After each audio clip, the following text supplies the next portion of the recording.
आज वाक़तन पाकिस्तान में अल्फाज खत्म हो गए हैं, अल्फाज के मीनिंग्स खत्म हो गए हैं। आज कोई अल्फाज है नहीं बयान करने के लिए। यानी बड़ी हैरत होती है कि आज पाकिस्तान के अंदर अदालतें भी खुली हैं, आज पाकिस्तान का सिस्टम भी फंक्शनल है, आज पाकिस्तान में सूरज भी निकला हुआ है। हालांकि होना तो यह चाहिए था कि पाकिस्तान में आज कलेजे फट जाते, कलेजे मुंह को आ जाते। आज यहां पर क़यामत बर्पा होनी चाहिए थी कि इबाद फारूक का बेटा अमार इबाद, जो कि 9 साल का मासूम बच्चा था, वो भी सियासी जंग का, ये जो सियासी लड़ाई थी, जो हाथियों की लड़ाई थी, जो सियासी अखाड़ा था, उसका शिकार हो गया। ये सिर्फ बात यहां तक खत्म नहीं होती, बल्कि ऐसे विजुअल्स मौजूद हैं, ऐसी वीडियोस मौजूद हैं, ऐसी ऐसी चीजें खुलकर सामने आ रही हैं कि यकीन माने कलेजा फट जाता है और समझ नहीं आती कि कौन से अल्फाज इसके लिए इस्तेमाल किए जाए। इबाद फारूक जो कि तहरीक इंसाफ का एक कारकुन है, जो पॉलिटिकल वर्कर है, एक नौजवान है, एक एक्टिविस्ट है, रिजीम चेंज के बाद बहुत ज्यादा एक्टिव हुआ और उसने रिजीम चेंज को मानने से इनकार कर दिया, इमरान खान के साथ खड़ा रहा। उसके बाद उसके ऊपर गद्दारी के 9 मई के बाद मुकदमात होते हैं, प्रेस कॉन्फ्रेंस होती है, लेकिन उसके बाद भी इबाद फारूक आकर यह कहता है कि उसका बाजू मरोड़कर प्रेस कॉन्फ्रेंस करवाई गई, लेकिन जो सारा मामला चला, उसके घर पर छापे मारे गए, उसे गिरफ्तार किया गया। इस दौरान उसका 9 साल का जो मासूम बच्चा था अमार इबाद, वो मेंटली डैमेज हो गया, वो मेंटली कोलैप्स कर गया और आज गुज़श्ता दिन उस बच्चे का इंतकाल हो गया।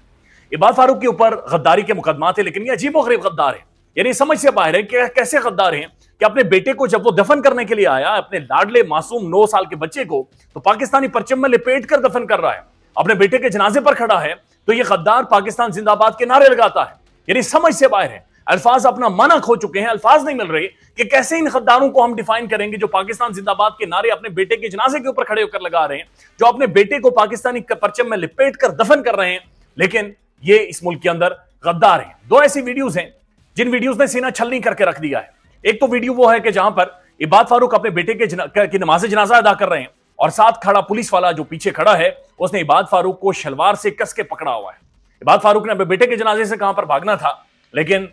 मसल दिखाना था, ताकत दिखानी थी कि जनाजे के ऊपर भी इबाद फारूक को शलवार से जोर लगाकर, यानी ग्रिप करके सही तरीके से पकड़ा गया है। उसके बाद एक और वीडियो सर्कुलेट कर रही है और बहुत सारे साफी ये रिपोर्ट कर रहे हैं कि जो ही बच्चे का नमाज जनाजा अदा हुआ, तो उसके बाद इबाद फारूक जब वहां से निकल रहा था, तो उसने ऊंची आवाज में कहा कि अम्मार बेटा, जन्नत में एक दफा हम फिर मिलेंगे, यानी दोबारा से हम जन्नत में मिलेंगे। ये सिर्फ इबाद फारूक का बेटा नहीं था, ये सब हमारे बच्चे हैं, ये हमारे बच्चे हैं। इबाद फारूक के बेटे अमार फारूक 9 माह का बच्चा, उसका कोई ताल्लुक नहीं था रिजीम चेंज से, उसका कोई ताल्लुक नहीं था 9 मई से, उसका कोई ताल्लुक नहीं था ये जो सियासी अखाड़ा बना हुआ है, जो पाकिस्तान के अंदर एक सियासी जंग जारी है, जिसके अंदर सब खामोश हैं, यानी कोई मीडिएटर भी नहीं है, कोई दरमियान में सुलह भी नहीं करवा रहा, लेकिन पाकिस्तान के अंदर नौजवानों की और लोगों की के यहां पर जनाजे निकल रहे हैं और हम अपने बच्चे पाकिस्तान के अंदर बकायदा से दफन कर रहे हैं। मैं कुछ एक ट्वीट्स आपके सामने रखना चाह रहा हूं, शायद उन अल्फाज को आप महसूस कर सकें।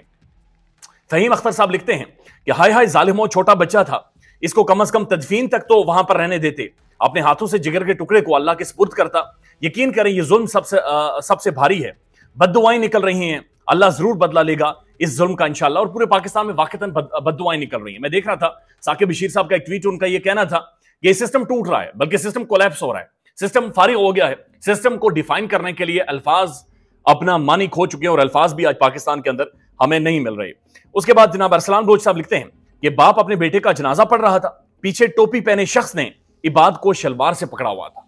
यानी जनाजा पढ़ने के दौरान भी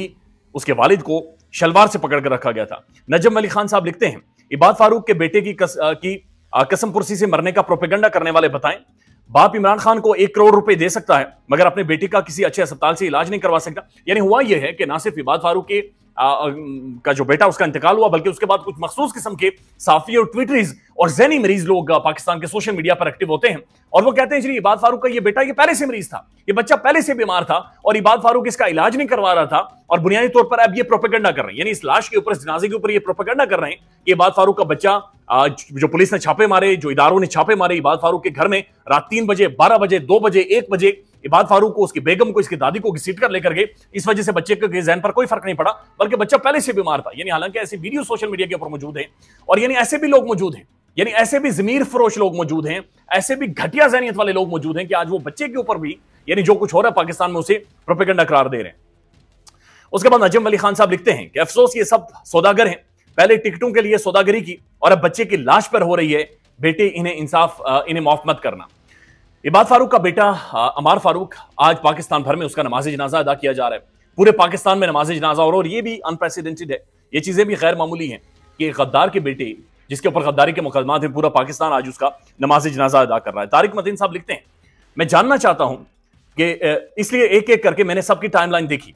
यानी उन्होंने कहा कि मैंने सब साफियों की टाइमलाइन देखी। मुझे नदीम मलिक साहब, कामरान खान साहब, आसमा शिराजी साहिबा, हामिद मीर साहब, सलीम साफी साहब, मंसूर अली खान साहब, मुनीब फारूक साहब, गरीदा फारूकी साहब, अंसार अब्बासी साहब और सोहेल वराइच वगैरह की किसी की वाल के ऊपर भी अम्मार के बारे में अब तक कुछ भी नजर नहीं आया। यानी ये तमाम तर बड़े साफी जो करोड़ों रुपए की तनख्वाहें लेते हैं, जो बड़े बड़े टीवी चैनल्स पर कामकाज करते हैं, बड़ी बड़ी गाड़ियां इन्होंने रखी हुई हैं, पाकिस्तान के बहुत बड़े इंटेलेक्चुअल्स हैं, पाकिस्तान की उरूज जवाल के ऊपर बातचीत करते हैं, किताबें लिखते हैं, इन्होंने अम्मार फारूक के ऊपर कुछ नहीं बोला। पाकिस्तान की सुप्रीम कोर्ट, पाकिस्तान के 15 मुअज़्ज़ज़ जजेस, बड़ी बड़ी कुर्सियां, बड़ा उनका रोब, तकरीबन 7 से 8 घंटे तक स्क्रीन लाइव रही, लाइव ट्रांसमिशन सुप्रीम कोर्ट के अंदर से समाप्त हुई, लेकिन अम्मार फारूक उसके ऊपर कोई नहीं बोला। ट्विटर के ऊपर टॉप ट्रेंड रहा, पाकिस्तान में सोशल मीडिया पर चीजें वायरल रही, लेकिन पाकिस्तान का मीडिया भी खामोश रहा, पाकिस्तान का अदालतें भी पाकिस्तान की खामोश रही, और यह सब कुछ हमने होते हुए देखा है। अजीब है, खौफनाक है, और हकीकी मानों में आज हमारे पास अल्फाज नहीं मिल रहे, अल्फाज खत्म हो गए हैं। पाकिस्तान के जो निगरान वज़ीर आज़म हैं काकड़ साहब, अनवारुल्लाह काकड़ साहब, उन्हें मौजूद होना चाहिए था, लेकिन वो बजाय इसके कि पाकिस्तान के अंदरूनी मामला को हल करते, वो या तो साफियों को इंटरव्यूज देते, मखसूस साफियों को इंटरव्यूज देते, नई जैकेट्स कोट पहनते, माशाल्लाह बड़े अच्छे दिखते हैं, वो चलेंगे जनाब अक़वाम मुत्तहिदा की जनरल असेंबली से खिताब करने के लिए, यानी दुनिया भर के अहम तरीन लीडर्स वहां पर नहीं गए, लेकिन हमारे निगरान वज़ीर आज़म साहब काकड़ साहब वहां पर चले गए। वो कह रहे हैं दुनिया भर के लीडर से भी मिलूंगा और वहां पर मैं तकरीर भी करूंगा। यानी पाकिस्तान में हम आज भी तकरीरें कर रहे हैं, आज भी हमने तकरीरें करनी है और तकरीरों के ऊपर बातचीत करनी है कि जहां पर पाकिस्तान के अंदर एक मॉरल कोलैप्स है, हमारे बच्चे मारे जा रहे हैं, पाकिस्तान के अंदर साफी गायब है, पाकिस्तान के अंदर बात करने के लिए कोई नहीं रहा। लेकिन इस हवाले से हमारे जो वज़ीर आज़म साहब हैं वो इंस्टेड को कोई पाकिस्तान के अंदर इन सारे मामला को ठीक करते, लेकिन वो वहां पर चले गए। समीर इब्राहिम साहब ने इस हवाले से एक ट्वीट किया है और वो लिखते हैं कि न्यूयॉर्क में अक़वाम मुत्तहिदा की जनरल असेंबली के इजलास में कई अमीर ममालिक के रहनुमा शिरकत नहीं कर रहे, अमीर तरीन ममालिक के रहनुमा शिरकत नहीं कर रहे, और इनमें कौन कौन है ये देख लें। चीनी सदर शी जिनपिंग, यानी चीन जो सुपर पावर बनने जा रहे हैं, उसका सदर वहां पर शिरकत नहीं कर रहा। रूसी सदर पुतिन, जिसने यूरोप को हिला दिया, यूक्रेन जंग आप जानते हैं, वो वहां पर शिरकत नहीं कर रहे। फ्रांसीसी सदर मैक्रोन नहीं शिरकत कर रहे। भारतीय वज़ीर आज़म नरेंद्र मोदी, एक इस वक्त लार्जेस्ट ग्रोइंग इकोनॉमी दुनिया भर में, एक मेजर स्टेक होल्डर भारत, उनके वज़ीर आज़म शिरकत नहीं कर रहे। बरतानिया के वज़ीर आज़म वहां पर ऋषि सोंक सिंह शिरकत नहीं कर रहे। लेकिन हमारे मौशी तौर पर तबाह हाल मुल्क के निगरान वज़ीर आज़म काकड़ साहब ने वहां आने का इंतखाब किया है। खुदा जाने कौन से मकासद हासिल होंगे, खुदारा कोई उन्हें बताए कि दुनिया में कोई भी निगरान वज़ीर आज़म को ऐसे फोरम्स पर संजीदगी से नहीं लेता,